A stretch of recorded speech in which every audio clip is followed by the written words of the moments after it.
రవ్వ లడ్డు ఎప్పుడూ చేసేలా కాకుండా ఈ కాంబినేషన్ లో ఒకసారి చేసి చూడండి. టేస్ట్ అయితే చాలా బాగుంటుంది, ఎక్కువ రోజులు నిల్వ ఉంటుంది. దీని ఫుల్ వీడియో మన యూట్యూబ్ ఛానల్ లో ఉందండి, ఇంట్రెస్ట్ ఉంటే చూడండి.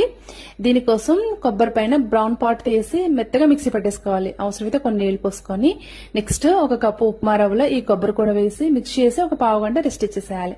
తర్వాత పావు కప్పు నెయ్యిలో మనకు నచ్చిన డ్రై ఫ్రూట్స్ ఫ్రై చేసుకొని ఇదే నెయ్యిలో కలిపి పెట్టుకున్న రవ్వ కూడా వేసుకోవాలి. ఈ లడ్డు టేస్ట్ అంతా కూడా ఈ రవ్వ ఫ్రై చేసుకోవడంలోనే ఉంటుంది. ఇలా నిదానంగా ఫ్రై చేస్తే ఇలా డ్రై అయిపోతుంది, కలర్ చేంజ్ అవుతుంది. ఇలా ఫ్రై అయిన తర్వాత ఇందులోకి కొన్ని గుమ్మడి గింజలు డ్రై ఫ్రూట్స్ కూడా వేసి స్టవ్ ఆఫ్ చేసి పక్కన పెట్టేసుకోవాలి. నెక్స్ట్ ఒక అరకప్పు పంచదారలో ఫ్లేవర్ కోసం 2-3 ఇలాచీలు వేసుకొని మెత్తగా మిక్సీ పట్టేసుకొని ఈ రవ్వలు వేసుకోవాలి. పంచదార పొడి ఇలా మిక్స్ చేసుకున్న తర్వాత అవసరమైతే కొంచెం కొంచెంగా పాలు పోసుకోవాలి. కొద్దిగా పోసుకొని ఇలా మిక్స్ చేసుకొని మనకు నచ్చిన సైజులో లడ్డూలో ప్రిపేర్ చేసుకోవడమే. సూపర్ టేస్టీగా ఉంటుంది. ఈ కాంబినేషన్ లో మీరు ఒకసారి ట్రై చేయండి. మీకు ఎలా వచ్చిందో చిన్న కామెంట్ చేయండి.